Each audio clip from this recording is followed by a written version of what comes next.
Hello from Andorra, the mystery Guillem here, and I'm doing the Coffee with Guillem from Andorra for Premier Sports will be resolved during the video. Isn't it lovely to wake up and see this view from the balcony? But yes, we will be talking about some of the games that Premier Sports will broadcast this weekend. Remember, they have all the games of La Liga. We'll be chatting about Sevilla Madrid, a fight for top four, even though Sevilla have started poorly. Talking about Barcelona and their injuries. They face Mallorca, and we will be talking as well about Real Madrid, Osasuna. But first, we'll mention Spain and Nico Williams and also his brother Iñaki Williams. Both of them have played with the national side, Spain and Ghana, and they've got an amazing story. If you don't know it, I'll tell you all about it. But first, let me have a coffee.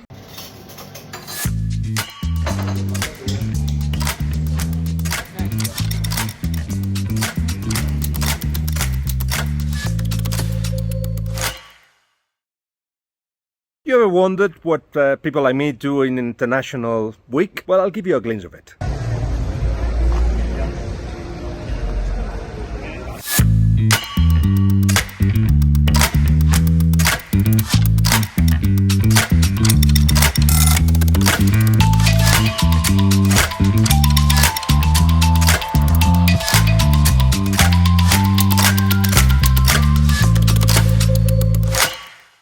But I also keep an eye on the games, Spain games especially. Two great stories coming out of it. Not a great Spain. Remember, there is not a single Spanish player candidate to the Ballon d'Or 2022, but there is a spirit, a team spirit and belief in the idea and belief in the manager. The manager who tweeted having lost against Switzerland but beat Portugal in the minute 88 with a conservative football but got the victory, tweeted a graphic that shows that Spain have been the most consistent European side since 2020, twice in the Final Four of the Nations League, which has been taken seriously by everybody, by the way, in the semi-finals of the European Championships and first of the group, qualifying group to the World Cup. So results are there, but it still seems a team with some weaknesses, but some finds too. And one of them is Nico Williams. The goal against Portugal, after three clear chances of Cristiano Ronaldo, who's been criticised in his own country for having played the 90 minutes and not been efficient, comes from a cross from Carvajal on the right-hand side on the edge of the box, sees the running behind like many that Nico Williams had done since he came on, with Gavi, with Pedri, with Jeremy Pino as well, and giving Spain a lease of life. Well, another running behind, headed back from Nico and scored by Alvaro Morata, 1-0, and Spain in the Final Four. And it's an excuse to homage Nico and also Iñaki Williams. The Williams have got an amazing story of endurance of their parents. They come from Ghana. They paid some money to travel to Spain, but actually it was a mafia that they paid it to. They left them halfway through the journey. They had to walk through the desert. That's why the father of Iñaki and Nico doesn't have sensitivity in his feet anymore. Eventually they made it to Melilla, an enclave of Spain in Morocco, tried to jump the fence, were arrested. They said they were from Liberia, which is a country at war, and that allowed them to get the documentation to stay in Spain. They moved to Bilbao, where Iñaki Williams was born, and then to Pamplona, where Nico was born.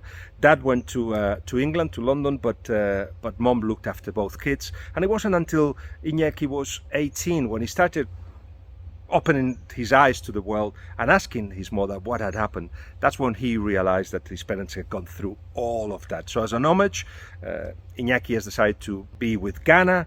He was on the bench for the first game against Brazil, but came on and then started against Nicaragua, and he will be a regular with Ghana from now on. And Nico, of course, played both games, so was part in both games against Switzerland and was brilliant against Portugal. So well done to the Williams, who have started the season very well, and they're playing on Friday night against Almeria, who won just one game this season. Remember, all of the games in Premier Sports. The big game on Saturday is Sevilla Madrid. Sevilla, who are 8 points away already of the Champions League places. It wasn't the best of starts, and there was the time when it seemed like the pressure of the fans were going to push Lopetegui away, but he managed to get a victory against Espanyol, perhaps undeserved, but that's 3 points, and they didn't maybe deserve either a point against Villarreal, but they got it. These have been two crucial results at a time with the international break where Monchi may have been tempted to actually take the step of pushing Lopetegui away, but he has been saying all along, he's my man, I want to keep him, because I think Monchi, the director of football, realizes that perhaps he hasn't put on the table the ideal candidates to replace, especially Diego Carlos and Koundé, to get to the Champions League. And they have done so under Lopetegui 3 consecutive years. So they're going to have to be patient with him, and fans will have to accept that there is a difficult period ahead.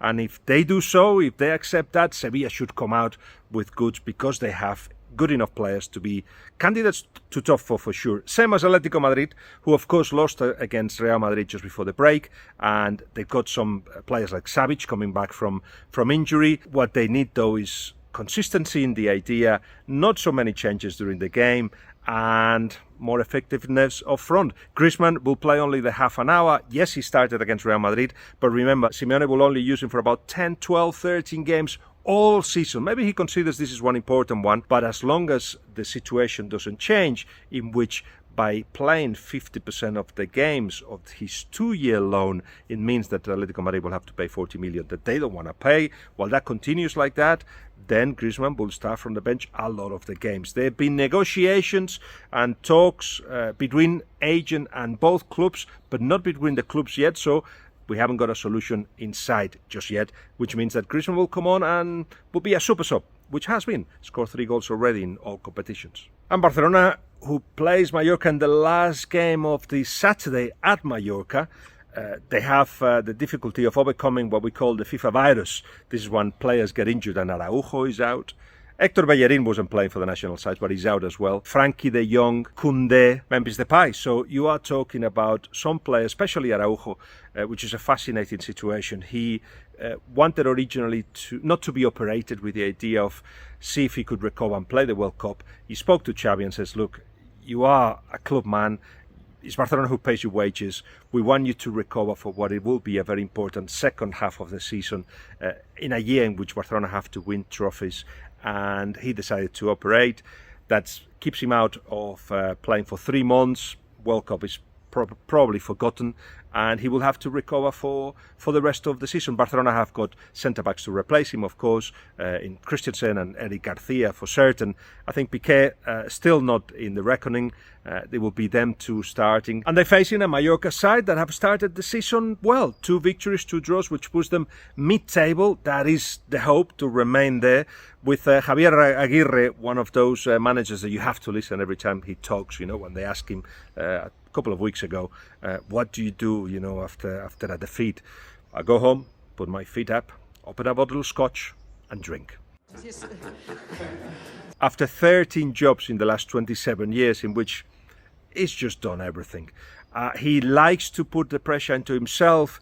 The football that Mallorca practices is not great. It's about defending in your own box, doing it together, counter-attacking. But they found in Murici and Kang-in Lee a really good combination up front, which has got a lot of pace and may exploit the space that Barcelona leaves in behind. It could be interesting. Barcelona clearly the favourites, but I'm sure Javier Aguirre has got 1 or 2 surprises in store. Watch it on Premier Sports. Real Madrid play Osasuna, and it won't be easy to beat Joseba Arrasate's team, which is a very clever, flexible side that pressures you high. It has got a lot of intensity, very, very physical as well, and make games against the big side very, very tight. But let's say they win, and they beat Shakhtar Donetsk as well, and then Getafe, they will break a record. It's 9 victories in a row so far of competitions. That will take it to 12, and never ever in the 120 years history of Real Madrid, they got 12 consecutive wins in a row at the start of a season. I wouldn't be surprised if it happens, because this Real Madrid seems very solid, even though Modric got injured and he's going to be out for a while. He will be missed, but Camavinga comes a little bit affected by the criticisms that have arrived from France. He started the first game of France in the international break alongside Tchouaméni in the middle. Tchouaméni was okay, Camavinga not so good. In any case, if Modric is not there, they can use Ceballos. Valverde will certainly start. Kroos as well. they still got alternatives in midfield for Real Madrid. For Osasuna, I always like to point out one or two youngsters. Let's mention Aimar Oroz, who is a midfielder that scored goals already with Osasuna, was called up by the under-21s of Spain, with a lot of box-to-box player, but has got a lot of quality as well. The very good shoot from outside the box, but an eye for passing as well. Aimar Oroz, he will be one of the bright spots of Osasuna this season. That's it for now. Remember, Premier Sports has got all the games of La Liga available for you. Let me show you them. We already mentioned some of them, but if you are doing nothing on Sunday afternoon, Celta Vigo Betis is a game that always produces a lot of goals. It'll be a classic of La Liga, of course, Espanyol Valencia, which will be played just before that Celta Betis, and wherever you look, there is quality. So enjoy the weekend, and remember, there is another Coffee with Guillem next week at the same time.